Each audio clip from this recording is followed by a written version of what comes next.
Hi everyone, Ian here, and in today's video I want to show you how to work with a CST in DaVinci Resolve.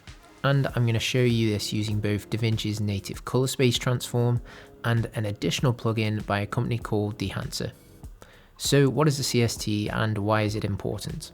Well, essentially a CST allows us to convert a flat log profile into a technically correct color space. So this is different from a color grade because a color grade normally occurs after a technical correction has already been applied. And a color grade is normally when you make stylistic alterations to a technically correct image.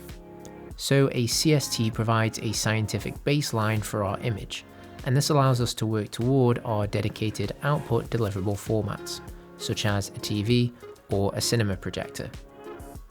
Now, before we get started, I just want to say that I'm not a professional colorist. However, I do edit and grade all of my own videos, which is what a lot of people who are independent filmmakers or content creators or solo operators often have to do.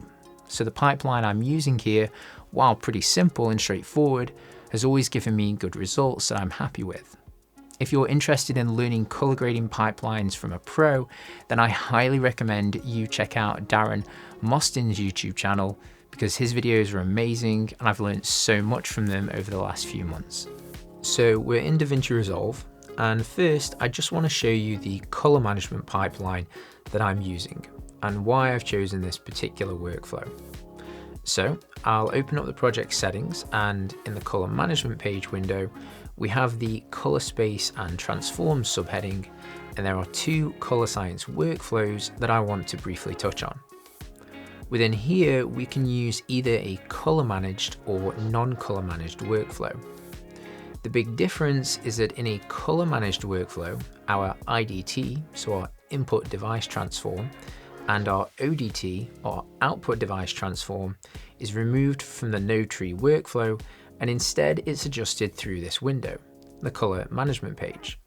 And it does this by either referencing camera's metadata, if it's a raw file, or by the user manually setting the input parameters before the node tree is utilized. So essentially, the color managed workflow removes the technical color conversion process from the node tree pipeline. So just to show you in a little bit more detail, I've opened a new timeline and I've currently got some Canon C70 RAW footage, as well as some Canon XF AVC footage, again from the C70. And then I've got some S-Log3 footage from a Sony a7S III and some Fuji F-Log footage from a Fuji X-T3. And all of these are currently in a flat log format. So I'm going to go to my color management page, and I'm going to change my color science from DaVinci YRGB to DaVinci YRGB color managed. And I'm going to keep my color processing mode as SDR. This is what DaVinci recommends for SDR and HDR deliverables. And my output color space is going to stay as SDR Rec 709. So as soon as I click save, you'll see that although the thumbnails don't automatically update on this timeline, when we click through the Canon RAW footage, we now do have a technical correction LUT applied to each of these clips. However, the S-Log footage is still flat, as is the Fuji F-Log footage, and as is the Canon XF AVC footage. And this is because these are not RAW formats. Now when we click into the Canon RAW image, we can see it's created a technical correction. Now this is a little bit overexposed, it's a little bit too bright. So what I can do is I can go down to my camera RAW footage, I can go into my project and select clip, and then I have access to my exposure parameters, and I can go to my highlights and I can just lower them a little bit. And then if I wanted to start making additional adjustments and creating stylistic grades, I could do so via my node tree structure. Again, if we click onto this second Canon RAW clip, this one's looking fine, it doesn't really need any adjustment. The third one, again, maybe a little bit bright in the highlights, so I'm just going to go to clip, and I'm going to bring this down. Again, we can do this with raw footage because of the dynamic range and adjustability available. And I'll go on to this one. And again, just bring the highlights down a little bit. So you'll see that it has automatically given that technical correction LUT to the raw files. Now, if we wanted to add a technical correction to the non-raw files, I would need to click on it. I'd right click. I would go to Input Color Space, and then we want to find the dedicated picture profile for the camera that we've used. So I know this is Canon Log 3, so I'll click into there. I can go on to the same one again, Input Color Space, Canon Log 3, and again, this one is Canon Log 3. Now, if there's any overexposure within here, instead of going to our camera raw, we would be going to our color wheels. We would be clicking on our specific node tree parameter, and we would just be reducing that ever so slightly. Again, if I go to the Fuji shot, Input Color Space, I want to find my Fujifilm F-Log, does an automatic technical correction, and then my Sony S-Log. This was shot in S-Log 3, and it was shot in S-Log 3 sgamut.cine. And there we go, it's performed an automatic technical correction.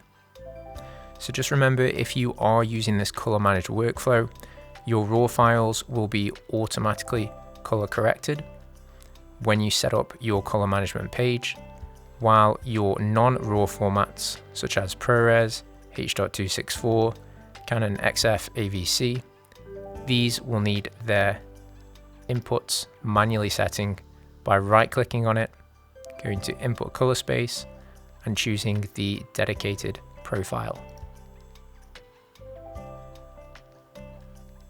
The second option is the non-color managed option, and this is a pipeline I'm going to choose and show you today. And that's because in this workflow, I'm able to place the input transform properties where I want within the node tree. And because of this, I have control over separate parameters both before and after the color transform. Now, there isn't a right or wrong option between these two choices, it's individual preference, it's just currently I prefer doing it this way. So first, I'm going to ensure that my color science is set to this non-color managed DaVinci YRGB workflow. Next, I'm going to adjust my timeline color space from Rec 709 scene to a wider color space. And this is because I'm working with color profiles from a variety of cameras, which have a much larger color space than Rec 709. So I want to be able to reference that while I'm grading. Now, if I was using only one type of camera, for example, if all my footage was shot on a Sony camera in S-Log, then I would instead pick that dedicated color space. And in that scenario, it would be S-Gamut 2 or 3, depending on the log profile I'd shot in. However, because I'm using a variety of color spaces from different cameras, a better option is to choose DaVinci Wide Intermediate. And that's because this is a really big color space which will encompass many of the other camera color spaces within it. And if we look at the chromaticity scale, you can see that the DaVinci Wide Gamma color space is much less constrained than the standard 709 color space. So this is the option I choose when editing multiple clips from different cameras and log profiles. Finally, I'm going to set my output color space to Rec 709 Gamma 2.4. And this is because it's the standard color space for the monitor I'm working on. And Gamma 2.4 is the standard across most SDR deliverables. So now that's set, how do we perform a technical correction and convert the flat image into a 709 color space? Well, there are a couple of options, and I'll show you all three. The first one is the least accurate, and this is known as display referred color grading, in which I can manually adjust the offset, and the lift, the gamma and the gain, and I can add some saturation and contrast with the aim of stretching out that flat log profile and bringing it closer to the standard 709 output in which the image looks correct. The only trouble with this is that it can be pretty inaccurate, especially if you're not a pro colorist. So the other option, and the one I primarily use nowadays, is the color space transform. The color space transform allows us to tell DaVinci what camera profile we've shot in, and to what output we want it to be converted. Not only does this save time, but it's also a lot more accurate. And because I'm in the non-color managed workflow, I'll be doing this across the node tree.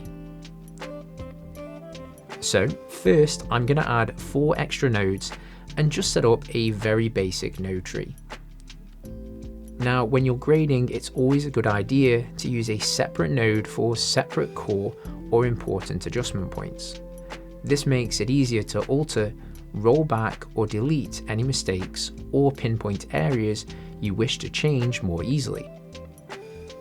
As I say, I'm using just a basic node tree in this example. So I'm going to call my first node contrast, my second node temp tint, my third node saturation, and I'm going to call the fourth node CST, which stands for color space transform. Now on the fifth node, I'm going to call this Dehancer, and we'll look at this when I add the plugin. So now I have a basic node tree. So I'm going to go into my effects, search color space transform, and drag and drop the effect onto the corresponding CST node. This is now giving me a variety of input and output parameters which I can map to the specific camera profile I've shot on, and the output I'm working towards. And it's important here to note that whenever you're performing a color space transform via DaVinci's CST, or you're using Dehancer's built-in CST, you need to know what camera and profile the image was captured in to perform an accurate conversion. Now I've placed the CST later in the node tree, and this is because if I decide to make any adjustments to areas such as exposure, saturation or temperature, I want these adjustments to be working off the original native log source before the color transform has been applied, because this will give me the maximum amount of latitude and color information available from that native image. If I make these adjustments on the node tree after the CST node, I'd be working off a more limited range because the adjustments would be referencing the converted 709 image. So first I'll select the input color space for the camera. Now this footage was shot on Fuji F-Log, and Fuji F-Log uses a Rec 2020 color space, so I'll select that. For the input gamma, I'm then going to select Fuji F-Log. Then for the output transform, as I said earlier, I'm working to a Rec 709 deliverable, so I'm going to select Rec 709 for the output color space. And I'm going to set the output color gamma as gamma 2.4. And now we can see that the flat F-Log footage has converted to a technical Rec 709 color output. And when I turn the CST node on and off, you'll be able to see the difference. So, just to show you a variety of input color spaces, I'll head over to this second clip, which was shot on a Sony a7S III, and do the same thing. This time, the camera was using Sony S-Gamut3.Cine as its color space, so I'll set that. And its input gamma was Sony S-Log 3. And again, the output color space is 709, and the output gamma is 2.4. And again, you can see the image now has a technical conversion which is accurate to the scene.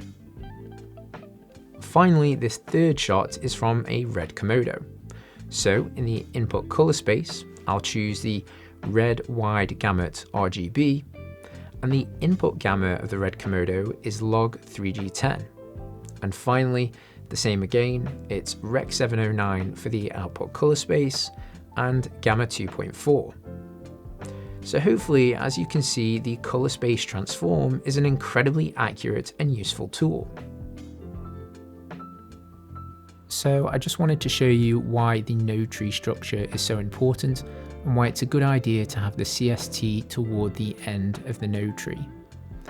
So over here we have our input, and this means our native source, so the camera's image, this flat log profile.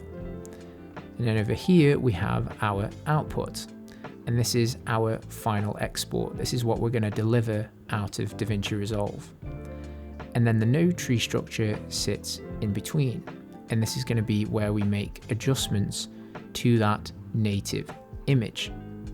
So within here, I've got my CST loaded onto this node, and I'm just going to set my input color space, and this is a Canon camera, and we've used Canon Cinema Gamut. The input gamma here was shot with Canon Log 3, and we're using a Rec 709 output color space, and the output gamma is going to be gamma 2.4. And you'll see when I make this adjustment, the thumbnail will update and it will show the technical corrected image, and we'll see that here as well. However, you'll see that the exposure node and the saturation node have not changed in terms of their thumbnail color.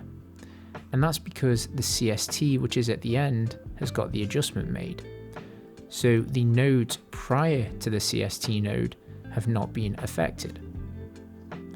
This means that if we want to make any adjustments to these specific nodes, these adjustments are going to be based on the original log native file as opposed to the CST color corrected file. So within here, I can then go into my highlights and I can make a slight adjustment just to bring them down a little bit. And if I wanted to crush my shadows a little bit and my midtones, I could do so. And this is working off that original log source file. And it's important that we want to work on the original log source file when we're making exposure adjustments, because that file has the most dynamic range and color fidelity and latitude. The CST is turning it into a color corrected image. So it's reducing the amount of dynamic range that we could work with in the node tree. Now you'll see that if I add a node after the CST, this thumbnail is also color corrected. And that's because the CST has the color correction added, and it means everything after the CST will also have that color correction applied, and everything prior to it will not have it applied. So for example, if I call this one temperature,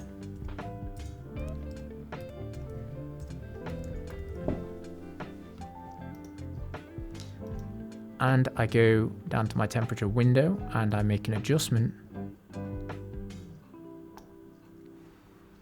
we'll see that this color temperature is being affected by the CST, which has already been set. Now, the reason why it's important to have the CST toward the end is, as I've explained, you want to utilize that dynamic range and color fidelity from the original log source file. And you'll see if I hold Command and I click on the temperature and I move it to where the CST is, this is going to switch these two nodes around. And when I do so, you'll now see that the temperature is sitting on the third node and the CST has been moved to the end. And you'll also see that the color temperature on the image has changed drastically, because now the temperature is looking at the original log source file, as opposed to the technically color corrected image. And you'll also see that the thumbnail has updated to now also show that it is working and referencing off the log native file. So it's important to have the CST closer toward the end of your node structure. and I normally always have things like temperature, saturation, and exposure, my core exposure and adjustment parameters for saturation before the CST. So on here, I could reset my node grade, and then I would come into here and I could make a slight adjustment. When I turn this on and off, you'll see that it has adjusted that temperature slightly, but it is working off that original log source file. Now, after a CST is where you can create stylistic color grades.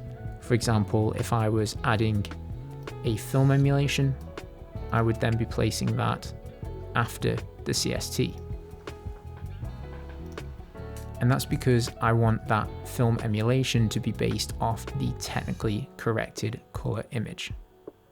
Now, as well as DaVinci's built-in CST, there's also third-party plugins which let you perform the same action. And the one that I use is Dehancer, which is a film emulation tool. So I'm going to show you their process as well, as it's incredibly similar. However, these input transforms have been designed by the Dehancer team, and they're not using DaVinci's built-in options. This means that the Dehancer's inputs may provide a slightly different conversion. Now, when I add Dehancer onto a node, the first thing I'll do is disable each parameter, which will turn off all of the effects. And that's because my image may not yet be optimized for those specific settings. But also, I want to be able to apply each layer one step at a time. Now, instead of these being labeled as input and output, the Dehancer plugin instead asks us to provide source information, to which there are a range of color profiles similar to those found across DaVinci CSTs, or you can select a specific camera. So, I can now choose source in Dehancer's plugin and choose select camera. And now when I click on vendor, I'll have a variety of camera manufacturers to choose from, and Dehancer has all of the major players available. Now, it's important to note that you don't want to use DaVinci CST and Dehancer's CST at the same time. It's one or the other. If you used both, your image would look awful and far too saturated with way too much contrast. So once I've selected my vendor, I can choose a specific camera. Now, for the Fuji cameras, Dehancer only has the Fuji X-T3 and the X-H2S available. But I'm pretty fortunate that this footage was shot on an X-T3, so I'll select that. Now, if your camera isn't available within these options, then it could be more beneficial to use DaVinci CSTs. Once I've chosen my camera, I then want to select the format the camera was recording in, and for this clip, that will be F-Log. Once these parameters have been inputted, you'll see that the flat F-Log image has been converted into a 709 output. Again, if I do this with the two other images I showed you earlier, choosing the Sony a7S III camera with Sony S-Log3.Cine, and the Red Komodo with the IPP2 Log 3G10 profile, you'll see that the conversions are really nice and very similar to DaVinci's built-in profiles. So those are the two best options for converting your log image into the Rec 709 output. Either use DaVinci's CST or use Dehancer's transform options. And remember, if you don't want to work directly on the node tree, you can use the color managed workflow option instead, which will automatically provide a technical correction for the raw files and lets you choose your CST directly from the timeline for clips which are not captured in RAW. But just be aware that you won't have any control as to where the CST is placed in your image pipeline. Hope that helps. Cheers for watching, and I'll see you in the next one.